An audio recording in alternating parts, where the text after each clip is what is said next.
तो भाई और बहनों, उस समय हमने जगत वालों की तरह हाय हाय नहीं करनी है। वो परीक्षा होगी हमारी। परमात्मा हमारे ज्ञान की परीक्षा लेगा, हमारे विवेक की परीक्षा लेगा, हमारे धैर्य की परीक्षा लेगा। क्योंकि उन विषम परिस्थितियों का सामना करने के लिए परमात्मा ने आज हमें इतना ज्ञान में रंगा है। परमात्मा ने इतनी मेहनत की है। गांव गांव जाकर सन 1994 से हमारे लिए उन्होंने लोगों की गालियां खा खाकर, गुंडा और भुंडा कहलवा कर इतने सत्संग किए। उन्होंने हमें वो अनमोल भक्ति दे रखी है जो ब्रह्मा विष्णु महेश के पास नहीं है। उन्होंने हमें वो जबरदस्त मंत्र दे रखे हैं जिस एक मंत्र की कमाई इस पृथ्वी के बराबर नहीं है। हम उस समर्थ भगवान की शरण में है जो पूरी दुनिया का पेट भर रहा है, उनके संस्कार आधार से। तो उस आने वाले समय में, क्योंकि देखो पता नहीं आगे दास आपको मैसेज दे पाए नहीं दे पाए, कब ये इंटरनेट बंद हो जाए, कब यूट्यूब बंद हो जाए, कोई भरोसा नहीं है। इसलिए दास आपको पहले ही आगाह कर देता है भगत भाई बहनों को, जगत वाले जो मर्जी करें, हमें कोई लेना देना नहीं है उनसे। उस समय, जब वो समय आएगा, जब लोगों की फसलें बर्बाद होंगी, जब बाढ़ आएगी या अन्य किन्हीं कारणों से, क्योंकि हमारे देश में अनाज नहीं है। कोई ये सोचे कि हमारे देश में बहुत अनाज है, हमारे देश में बहुत अनाज है। हमारे देश का सारा अनाज पैसे वाले लोगों ने जमा कर रखा है, अपने टैंक भर रखे हैं। क्योंकि उन लोगों को पहले से ही सब कुछ मालूम होता है कि आने वाले समय में क्या आपत्ति आने वाली है। लेकिन आम जनता में इस चीज की वो भनक नहीं लगने देते, बल्कि उन्हें पहले से सब कुछ पता होता है कि कब हमारे देश पर अटैक होगा, कब ये जो प्राकृतिक जो ये सिस्टम है ये बिगड़ेगा, कब जो है भूखमरी आएगी, कब कौन सी महामारी आएगी, सब पता है उनको। लेकिन वो आम जनता में इसकी भनक नहीं लगने देते और पूरा सिस्टम सेट कर लेते हैं। तो इस देश में अनाज नहीं है। कोई ये सोचे कि भाई हमारे देश में बहुत अनाज है, बहुत अनाज है।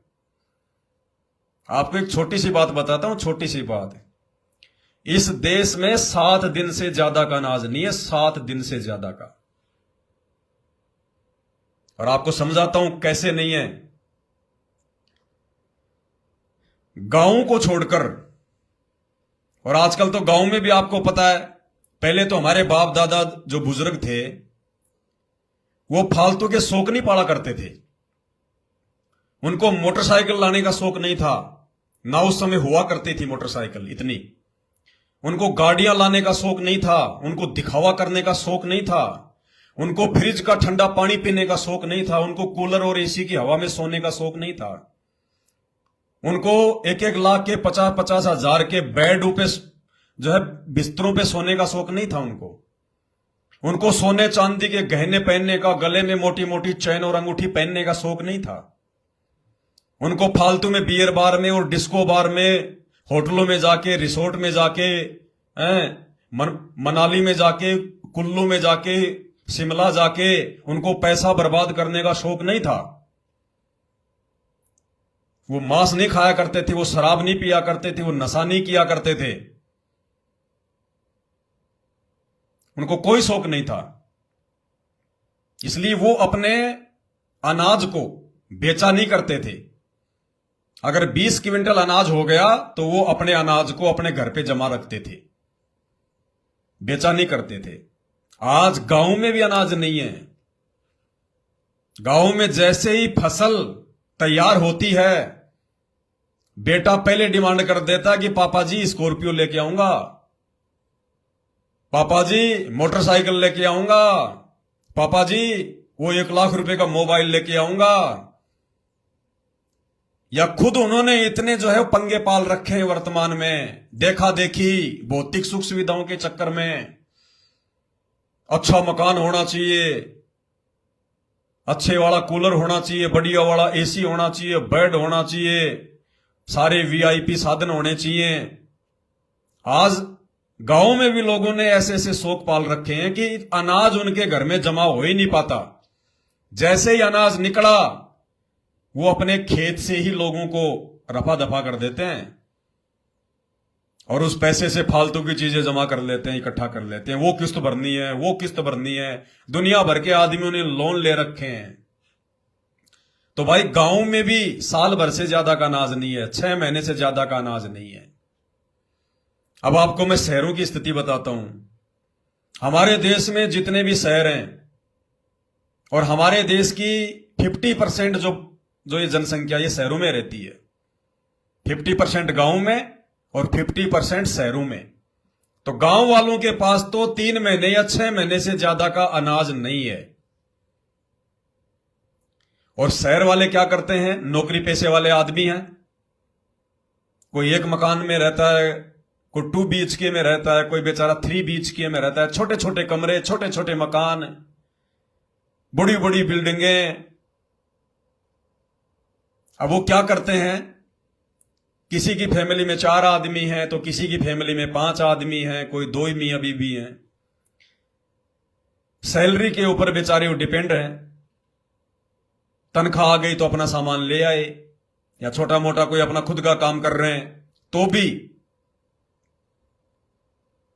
ज्यादा से ज्यादा आदमी क्या करता है शहर में रहने वाला? एक बार में 5 किलो आटा लाएगा। कितना? 5 किलो। हद मार के वो 10 किलो आटा ले आएगा। ये किसी भी शहर को देख लो आप, दिल्ली, बंबई, चेन्नई, महाराष्ट्र, कोलकाता, मद्रास, कोई भी शहर देख लो, कोई भी राजधानी देख लो किसी भी स्टेट की, ज्यादा से ज्यादा उन शहरों में रहने वाले लोगों के घरों में 5 किलो या 10 किलो से ज्यादा आटा नहीं मिलेगा। तो 5 किलो या 10 किलो आटा ज्यादा से ज्यादा कितने दिन चलेगा? 1 सप्ताह मान लो, ज्यादा से ज्यादा 1 सप्ताह।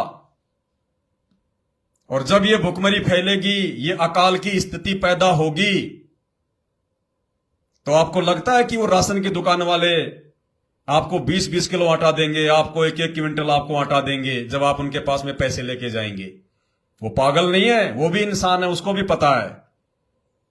अगर उसके घर पे 20 किलो आटा होगा दुकानदार के पास, वो छटांग भी नहीं देगा किसी को, छटांग भी। उसको पता कि भूखा मरेगा वरना तू।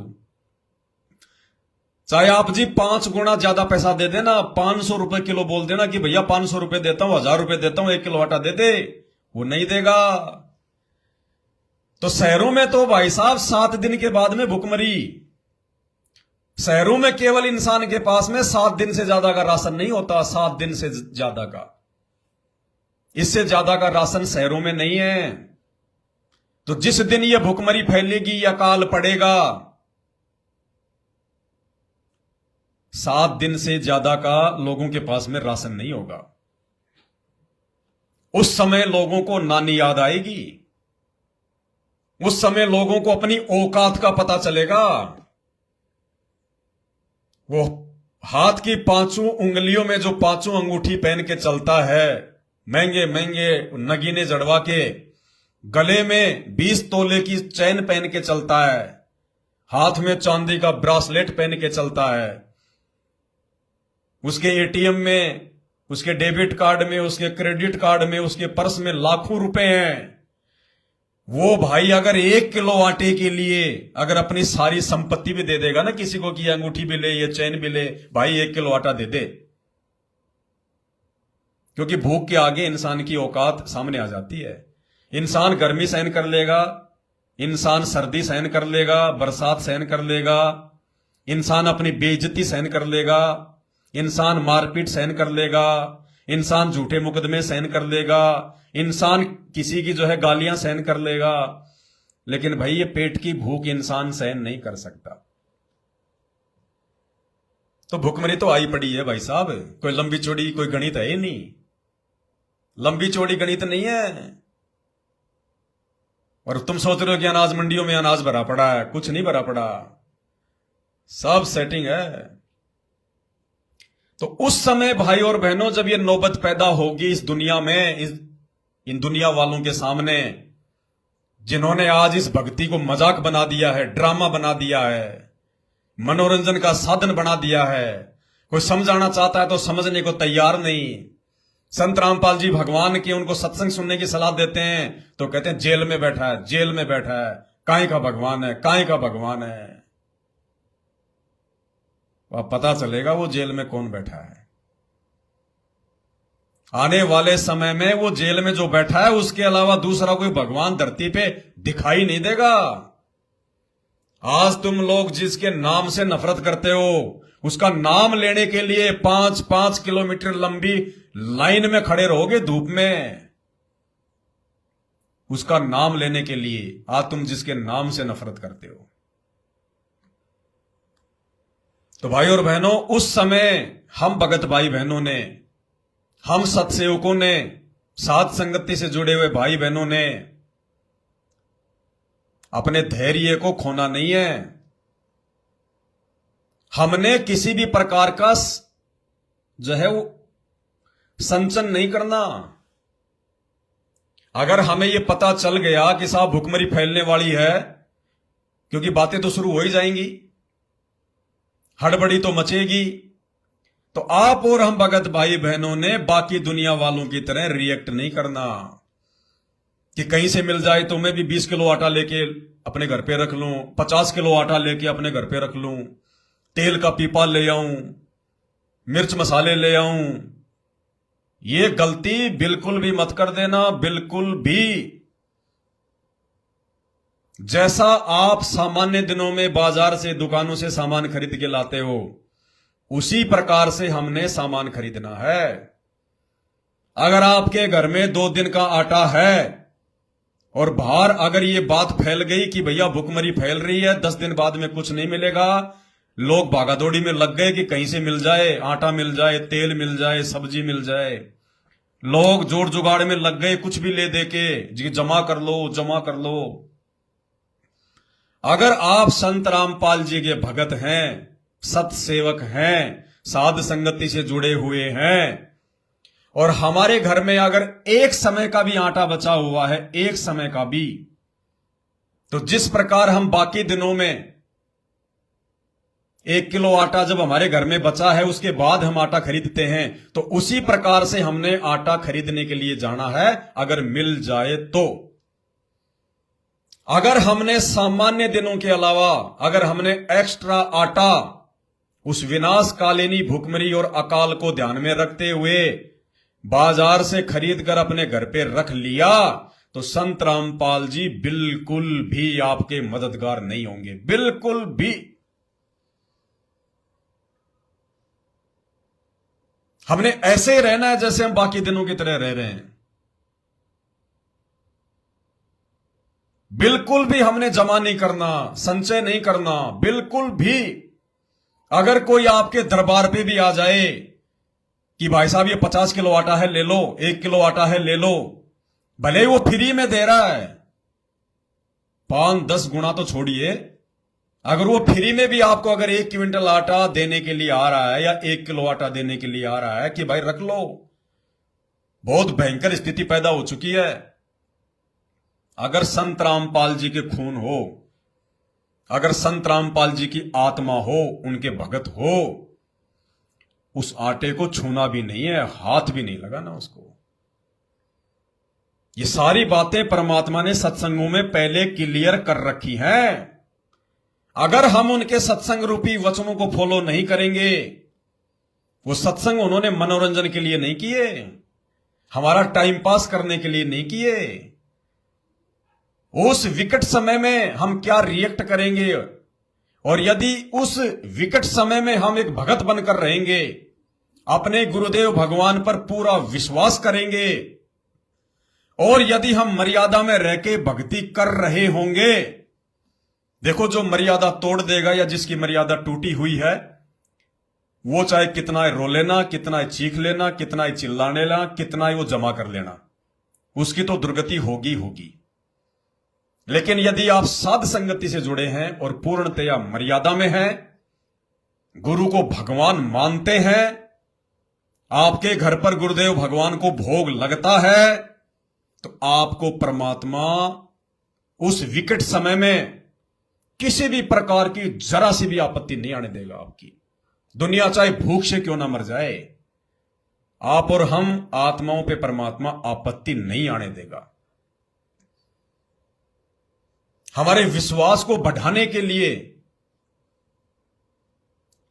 परमात्मा ने एक सत्संग में इस बात का जिक्र किया हुआ है कि अगर ऐसी कोई नौबत आ जाए या आपकी आवश्यकता के बिना, आपकी जरूरत के बिना अगर आपको कोई दाल चावल आटा देने के लिए आए तो आपने हाथ भी नहीं लगाना उसको, हाथ भी। एक सत्संग सुनाता हूं आपको परमात्मा का, इस सत्संग से बिल्कुल क्लियर हो जाएगा।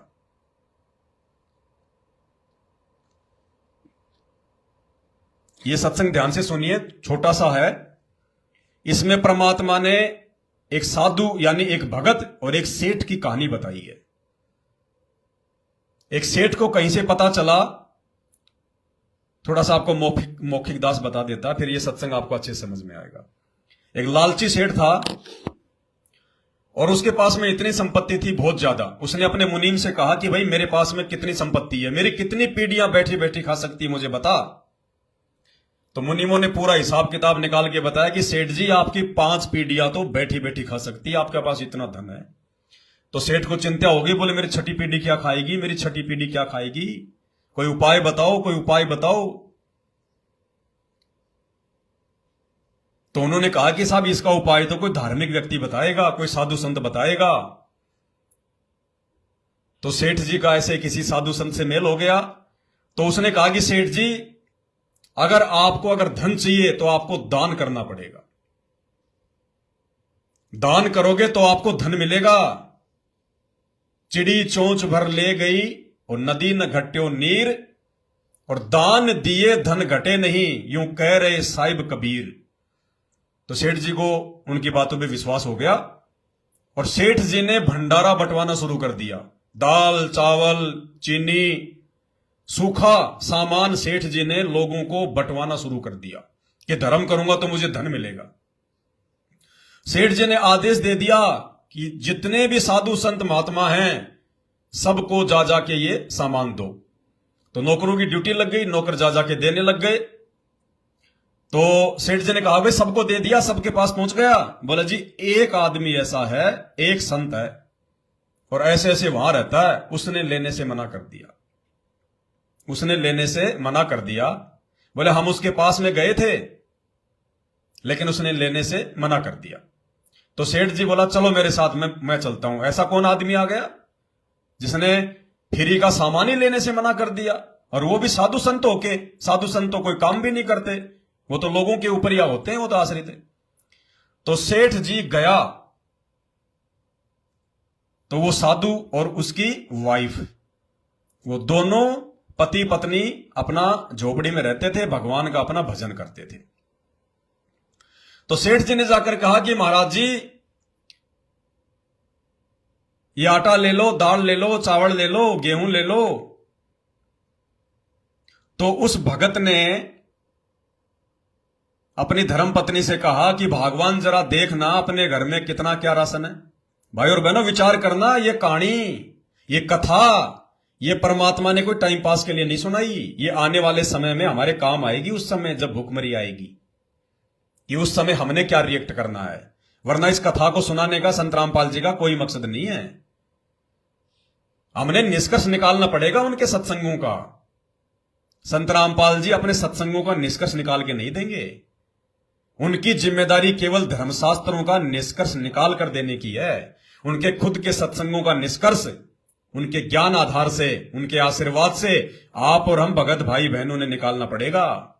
इसलिए गुरुदेव बार बार कहते हैं कि बच्चों ये सत्संग सुनकर विचार किया करो, थोड़ा बहुत चिंतन मनन किया करो। तुम्हें परमात्मा मिल चुका है, तुम्हें भगवान मिल चुका है, जिनकी ये दुनिया जो है डेफिनेशन भी नहीं जानती। तो हमने निष्कर्ष निकालना पड़ेगा। तो उस संत ने कहा कि भगवान जरा देखना अपने घर पे कितना क्या राशन है। तो वो अंदर गई रसोई में, उसने चेक किया और वापस आकर कहा जी अपने पास में आज शाम तक का जुगाड़ है। यानी दोपहर को सेठ जी गए थे, तो उसकी औरत ने कहा कि आज रात्रि के भोजन का पूरा बंदोबस्त है अपने पास में, रात्रि रात्रि का है। तो उस भगत ने सेठ जी से कहा कि सेठ जी आप ले जाओ अपना राशन, हमें नहीं चाहिए, हमारे पास में है, अभी है हमारे पास में। तो सेठ ने कहा कि ले लो, ले लो, फिर सुबह क्या खाओगे, भूखे मरोगे। तो उस भगत ने क्या कहा कि सेठ जी भूखे वो मरते हैं जो भक्ति नहीं करते, जिनको भगवान पे विश्वास नहीं है, जो केवल ढोंग करते हैं, ड्रामा करते हैं, जिनको ये ही नहीं पता कि भगवान कौन है, कैसा है, वो कैसा दिखाई देता है, वो चलता है, फिरता है, खाता है, नहाता है, धोता है। जिनको भगवान की ABCD का नहीं पता, उनके रंग रूप का नहीं पता, वो कहां रहता है ये नहीं पता, वो करता क्या ये नहीं पता।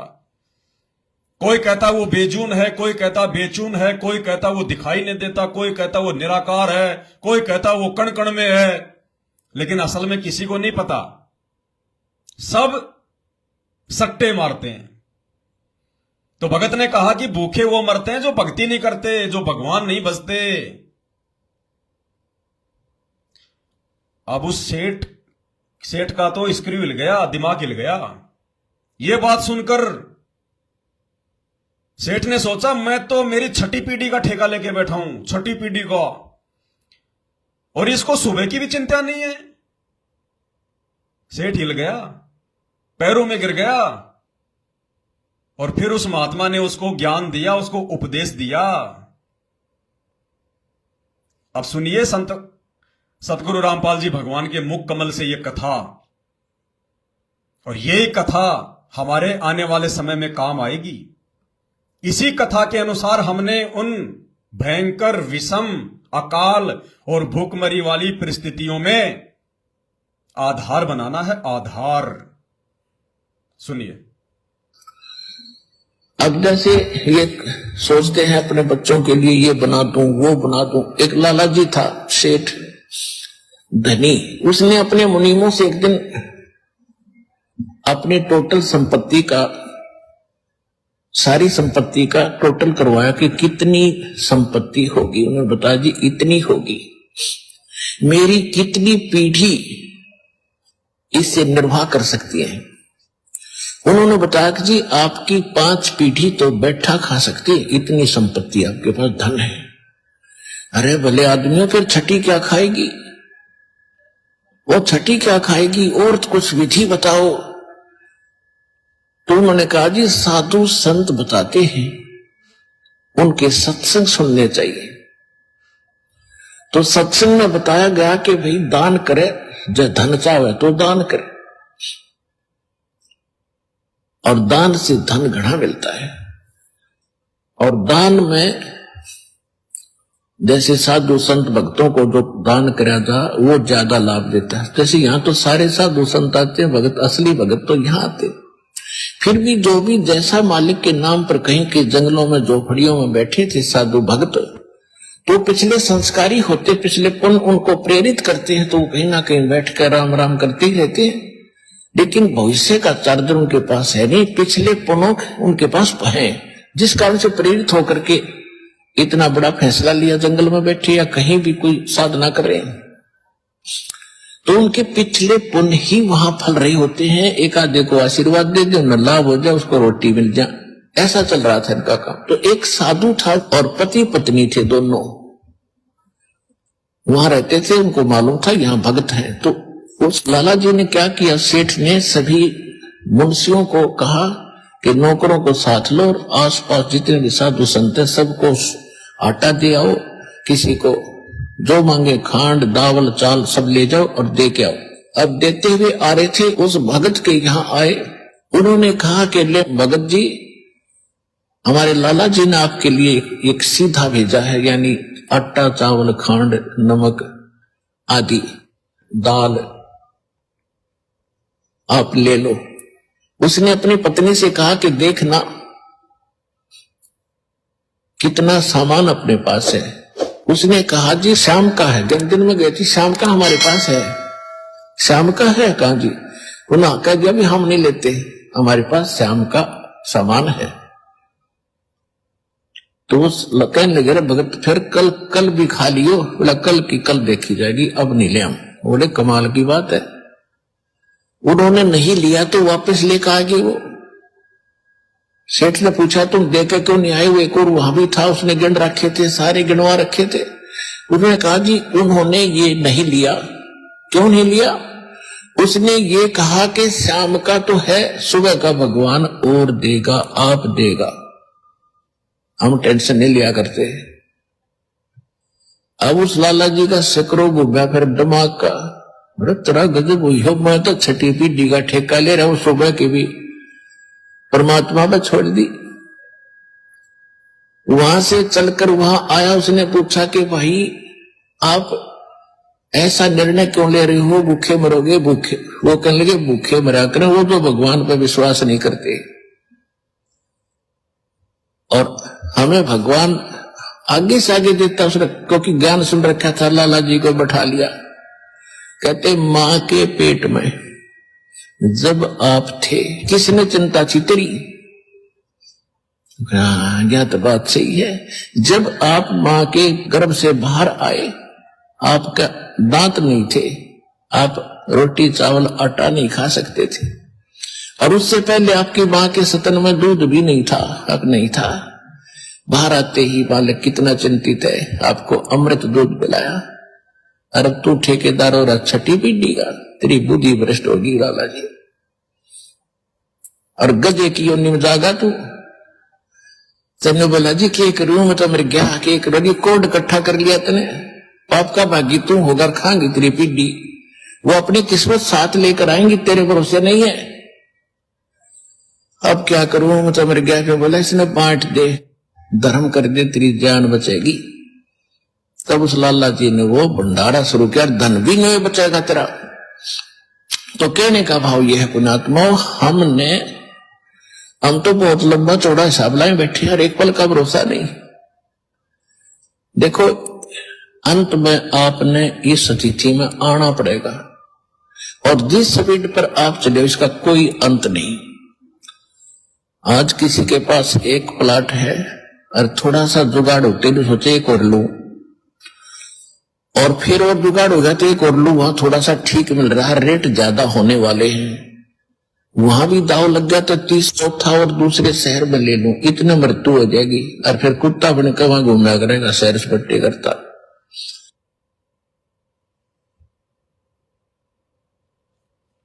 हमने परमेश्वर के द्वारा बताए गए इस सत्संग के निष्कर्ष को पकड़ना है, और निष्कर्ष में गुरुदेव ने खुद ही कह दिया कि हमने अंत में इस स्थिति में आना पड़ेगा। कौन सी स्थिति में? वो भगत वाली स्थिति में, जिसके घर में केवल शाम शाम का आटा था, भोजन बनाने की व्यवस्था थी, उसके बावजूद भी उसने सुबह का आटा नहीं लिया जब तक शाम का आटा था। जबकि उसका गुरु कोई तत्वदर्शी भी नहीं था, उसका गुरु कोई परमात्मा भी नहीं था। वो जो भक्ति कर रहा था वो शास्त्रों के अनुसार भी नहीं थी, उसके पास में कोई मंत्र भी नहीं थे, उसके पास में वो त्रिकाल संध्या भी नहीं थी जो संत रामपाल जी ने हमें दी है। उसके ऊपर भगवान का वो विशेष आशीर्वाद भी नहीं था जो आज आप और हमारे ऊपर है। ये ऐसे साधु संत की सोच बताई है संत रामपाल जी ने, ऐसे साधु संत की सोच। और यदि उस साधु महात्मा से अगर वर्तमान में संत रामपाल जी के सच्चे भक्तों से तुलना की जाए, तो वो साधु संत महात्मा जिसने सेठ जी को आटा लेने से मना कर दिया, वर्तमान में संत रामपाल जी के उन भक्तों के नाखून के 100वें हिस्से के बराबर भी नहीं है, 100वें हिस्से के बराबर भी। तो हमने कितना अमल करना पड़ेगा इन बातों पे? जब वो इतना अमल करना वो जो है वो कर रहा है, तो हमने कितना करना पड़ेगा? तो भाई और बहनों, उस समय विचलित नहीं होना, क्योंकि उस समय आपको कोई भी आपको सपोर्ट देने वाला नहीं मिलेगा। आज आपको लाइव आके आपको बताया जा रहा है, वीडियो बना बना के डाले जा रहे हैं। आज हमारे मोबाइल काम कर रहे हैं, सिम काम कर रही है, इंटरनेट सही चल रहा है, हम बात कर सकते हैं। कल को ना आप मोबाइल से किसी से बात कर पाओगे, ना आपका व्हाट्सएप चलेगा, ना आप किसी से वीडियो कॉल कर पाओगे, ना आपको कोई हिम्मत देगा, ना आप किसी से कोई सलाह ले पाओगे, ना आप घर से बाहर निकल पाओगे, इमरजेंसी लगी होगी। भविष्यवाणी है। हिंदुस्तान के 15 से ज्यादा राज्यों में 2028 से पहले पहले इमरजेंसी लगेगी। भाई वो 24 में भी लग सकती है, 25 में लग सकती है, 26 में लग सकती है, 27 में लग सकती है, ये फिक्स नहीं है। लेकिन ये कंफर्म है, पत्थर की लकीर है, 28 से पहले पहले हिंदुस्तान के 15 से अधिक राज्यों में राष्ट्रपति शासन लग जाएगा। कोरोना काल में जैसे लोगों को घर से बाहर नहीं निकलने दिया, उससे भी भयंकर परिस्थिति बनेगी।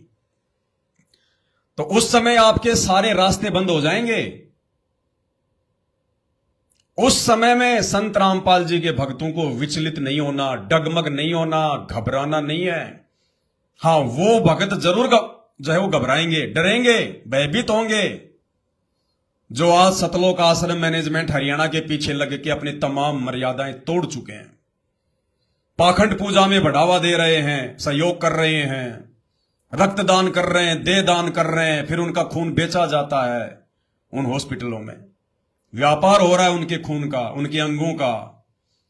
जो आज राजनीति कर रहे हैं संत रामपाल जी के भगत होकर, कभी बीजेपी को वोट तो कभी कांग्रेस को वोट, आरक्षणों में बैठ के लोगों का समर्थन कर रहे हैं, गैंगस्टरों की सीबीआई जांच का समर्थन कर रहे हैं, बैडमिंटन के स्टेडियम बनवा रहे हैं, 5-5 लाख रुपए चंदे के रूप में लोगों को दिए जा रहे हैं, जगत वालों को। उस पैसे का वो लोग दुरुपयोग कर रहे हैं। और वो कर्म किसके फूटेंगे, मर्यादा किसकी टूटेगी? दान देने वाली संगत की। क्योंकि आप कुपात्रों को धन दे रहे हैं, कुपात्रों को दान दे रहे हैं। अरे सुपात्र केवल आपका गुरु है धरती पर, सुपात्र केवल पूरी पृथ्वी पर, अर्थात वर्तमान में इस पृथ्वी पे जितने भी इंसान हैं उनसे दान लेने का अधिकारी इस धरती पर केवल संत रामपाल जी हैं। उनके बेटा बेटी अधिकारी नहीं है। उन अनाधिकारियों ने तो संगत का बेड़ा गर्क कर दिया, धोबी का कुत्ता बना के छोड़ रखा है संगत को। आज भले संगत वालों की बैटरी चल रही है अभी, जैसे लाइट से हम लोग इन्वर्टर लगा के बैटरी को चार्ज कर लेते हैं, लाइट अगर वो चली भी जाए तो भी थोड़े समय 2-4-5 घंटे हमारी लाइट जलेंगी, हमारे पंखे चलेंगे, लेकिन कितने समय तक? तो संत रामपाल जी से नाम लेने के बाद में मर्यादा में रह के जितने दिन तक लोगों ने भक्ति की, भैया उस कारण से उनकी बैटरी अभी चल रही है। लेकिन जो कनेक्शन है वर्तमान में, वो जो सुमरण कर रहे हैं, जो भक्ति कर रहे हैं, जो मंत्र जाप कर रहे हैं, उसका उन्हें कोई बेनिफिट नहीं मिलेगा। और उनकी बैटरी कितने दिन चलेगी ये तो वही जाने या फिर परमात्मा जाने।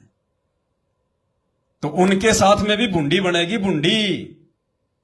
जैसे अभी 4-5 दिन पहले हरियाणा के मुख्यमंत्री मनोहर लाल खट्टर और डिप्टी सीएम दुष्यंत चौटाला के साथ में भुंडी बनेगी, भुंडी। दोनों को हटा दिया गया है, नया मुख्यमंत्री बना दिया हरियाणा में, नया डिप्टी सीएम बना दिया।